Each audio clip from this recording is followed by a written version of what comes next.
Klaus Schwab, leader of the free world, ordered Joe Biden to get out there, welcome the New World Order into fruition, also warning us that an incoming cyber attack is on its way, headed over from Russia. This is what Joe Biden sounded like yesterday. You know, we are at an inflection point, I believe, in the world economy. Not just the world economy, in the world. It occurs every 3 or 4 generations. We're going to come back to that. As one of the top military people said to me in a secure meeting the other day, 60 million people died between 1900 and 1946. And since then, we established a liberal world order, and that hadn't happened in a long while. A lot of people dying, but nowhere near the chaos. And now is a time when things are shifting. There's going to be a new world order out there. And we've got to lead it. And we've got to unite the rest of the free world in doing it. So anyway. Well, that makes you a little bit concerned to hear the president talking about this global order, a new world order. Everything's changing. We're all going to be part of this new liberal international conglomerate. You know, we've sort of seen how a lot of that works, not really well. But I was a little bit nervous about this. And then I learned from Twitter, there's nothing to be concerned about here at all. In fact, it's all much ado about nothing. You can see because Twitter notified us that the fact checkers were out there and they said this new world order trend that was over there on politics is unfounded because they said so. They said this was a conspiracy theory. They're discussed after Joe Biden said it. They said the response, all of this, had nothing to do with anything. So don't worry about it, which is like, whew, all right, good. Because I thought Joe Biden was part of this, international cabal of morons who was hell-bent on evaporating people's liberty and freedom right out from under them. But Joe Biden's been on this one for a long time. This is what he said previously. The affirmative task we have now is to actually create a new world order.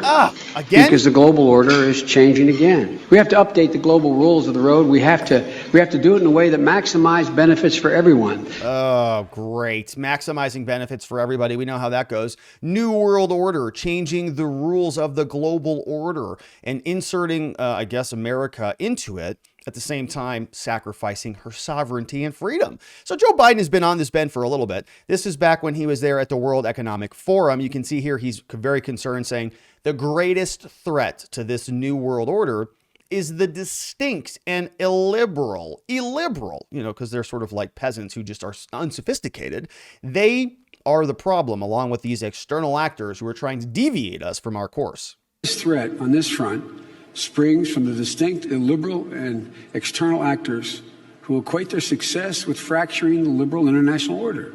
I think we have a chance to fundamentally change the societal structure and how the inequities that exist in our system once we get through.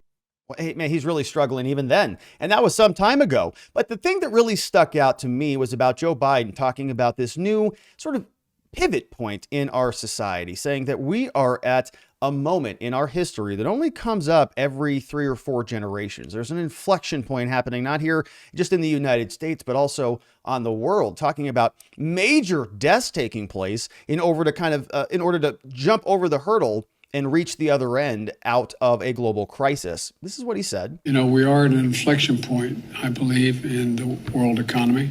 Not just the world economy, in the world. It occurs every 3 or 4 generations. Now, I've been paying a lot of attention to a lot of the numbers, like many of you have, talking about inflation, watching the stocks go up and down, watching crypto sort of hold steady in many ways, watching the sanctions and how they are impacting gas prices and supply chains throughout the world. But one chart that has stood out to me is this one. This is the publicly held debt-to-GDP ratio. And you can see this one came over from Just Facts. And this is really hard data to gather. Why? Because the country is not that old and we don't have really good data that goes back all that far. You can see that this goes all the way back to 1790. And the country's changed pretty dramatically. The technology has changed pretty dramatically. Our record keeping, I'm sure, has changed dramatically. And so you got to take a look at these things in terms of maybe not the actual facts or the data, but the trends and the spikes and the patterns that we see. And we can certainly see some patterns. We see back near the founding of the country, back in the 1790s, we were coming out of a war, the Revolutionary War. And so we had a high debt-to-GDP ratio. And we see similar permutations around other times of war, 1865, around the Civil War, and then we get World War II. And we're projected, as we're going into 2030 and 2045 and beyond, to have the debt to GDP ratio go up considerably, dramatically, as our spending goes through the roof. And we've been watching all of this unfold for several years now. Here's another chart where you can see some of the same pattern. Federal debt held by the public as a percent of GDP. Same type of pattern here. We see World War I caused a big spike, Great Depression, big spike, World War II, big spike, a Great Recession, the pandemic spending. And now we're sort of getting ready for kind of another world war, or sort of bracing ourselves for that. And there's all sorts of reasons why people might say that might be favorable. In fact, some people saying that might be a very good excuse. A lot of the inflationary pressures can now be not blamed on the government for printing gobs of money, but can be reassigned back over to the Russians, over to this global war, this prolonged conflict that is also going to overlap with those same inflationary pressures. And so we see that this has been something that is sort of the pattern. Joe Biden was talking about this once every 3 or 4 generations. And here's another chart that details it coming from the 1800s. You can see it fluctuates pretty dramatically. We're sort of hovering around 9% down to 0% there in the 1840s. U.S. government debt to GDP ratios. Then we get into the Civil War era, coming out after the Civil War. You see that there, big spike as those years came upon us. We see that it drifts back down. We're going to see, we get closer to 1920, World War I. We're going to see the Great Depression, and World War II is coming up there in the 1940s. Big spike. And as this continues forward, we know that we're going to get into the pandemic spending, and then very likely the World War III spending, Russia spending in order to help alleviate this current crisis.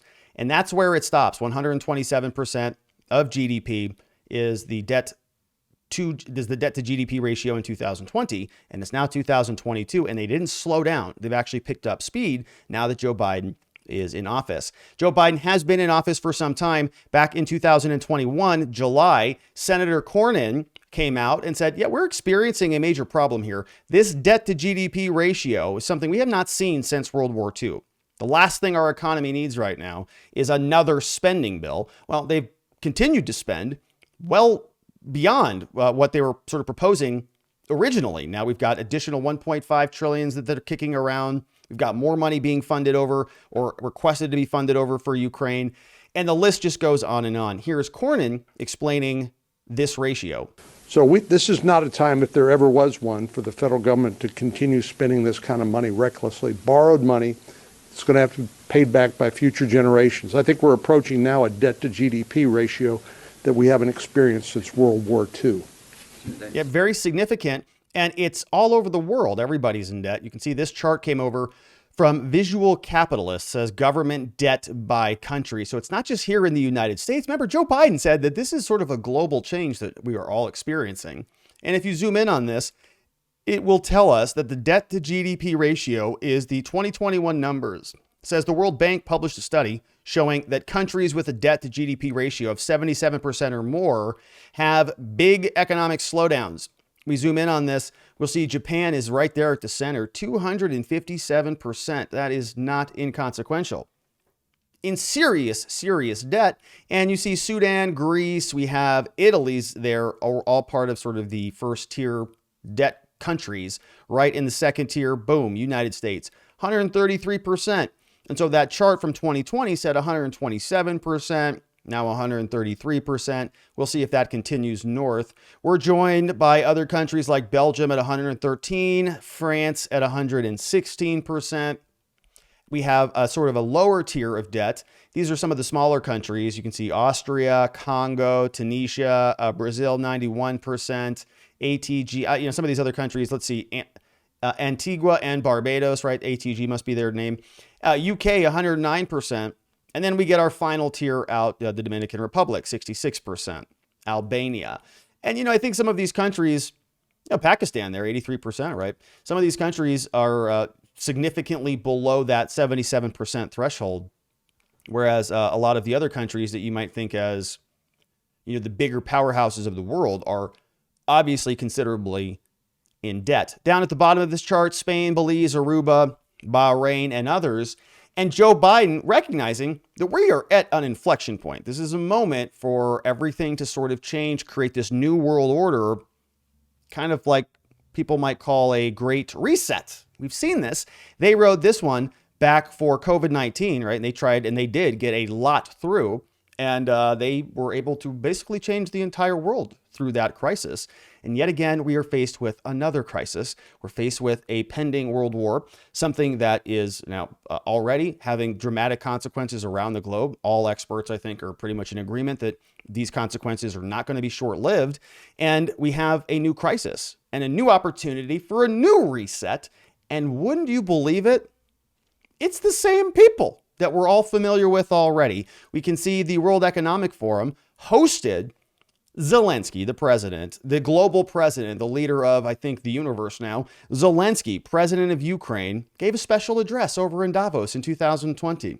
Oh, look at these two guys, the president of Ukraine and World Economic Forum leader Klaus Schwab. This is the introduction from Klaus. It's a pleasure to welcome you for the first time here at the annual meeting in Davos. Last April, you won the presidential elections in Ukraine with a staggering majority of 73%. I think this is a dream for any politician to have such a majority. Much emphasis and hope has been put into your government's ability to reform the Ukraine from within. You have let out your extensive ambitions to remake Ukraine into a dynamic market economy, free of corruption. Free of corruption, unless it involves Hunter. The Ukraine is faced with daunting challenges, and as a president, you have already had to deal with the political reality in your first months of office. We are now very eager to hear from you how you see the future of Ukraine. Welcome very much, Mr. President. All right, Klaus Schwab. And then you see Zelensky takes the podium. So 2020, Zelensky gets swept in there, 73% of the vote, doing very well. And he's going to go root out corruption. Sort of very interesting that he's now invited to the World Economic Forum to detail how Ukraine is now going to become a market economy and be, I guess, directly interfacing with the World Economic Forum. Here's what he says. Thank you very much. It's a great pleasure to be here the first time. I'm the president of Ukraine, so I'll speak Ukrainian. We have a translator. Шановний пане голово, Professor Schwab, шановні присутні. Dear Mr. Chairman, Professor Schwab, dear all, for me it's extremely really pleasant to be here at the 50th economic vision for Ukraine, and I thank you for what has already been done, and I count on the further fruitful cooperation.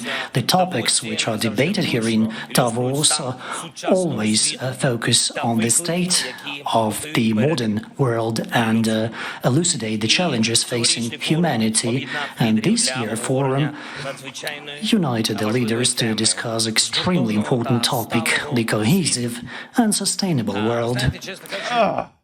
So they're going to talk about a cohesive and sustainable world. That's just beautiful. Yeah. And they're going to solve all the problems of humanity because they're so smart and so sophisticated. And they've done such a damn good job over the last, I don't know, several generations. So that is now the same people that we're familiar with, paid a lot of attention to them over the years. You can see they had their annual meeting in 2020. We have a brand new crisis.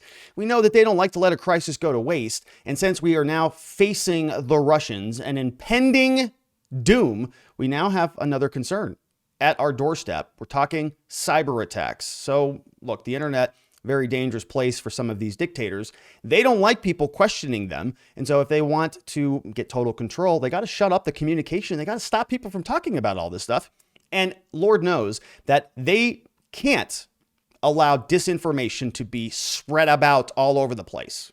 Joe Biden warning, the Russians are going to get started on an attack against the United States. And we just know the United States is going to have to respond. And we're going to have a bunch of bureaucrats of both parties demanding changes for security. Here's Joe Biden prognosticating the future. But look, today my administration is issuing new warnings that based on evolving intelligence, Russia may be planning a cyber attack against us. And as I said, the magnitude of Russia's cyber capacity is fairly consequential, and it's coming. The federal government is doing its part to get ready. But under U.S. law, as you all remember, the private sector, all of you, largely decides the protections that you will or will not take. All right, so Joe Biden is saying, you're kind of on your own. Our government is incompetent. You've seen how badly we've mismanaged everything. COVID's a disaster. We couldn't even get out of Afghanistan. We made a bunch of threats to Russia. They scoffed at us, and it's continuing around the world. Our own border is insecure. And now we're probably going to get attacked by Russia, but not much we can do about it. So good luck. I guess change your passwords. I guess don't even know how to, what a Facebook is, but make sure it's secure, says Joe. And the United States government going to continue to be asleep at the wheel. Well, I guess we'll have to wait and see if those Russians continue to attack the United States.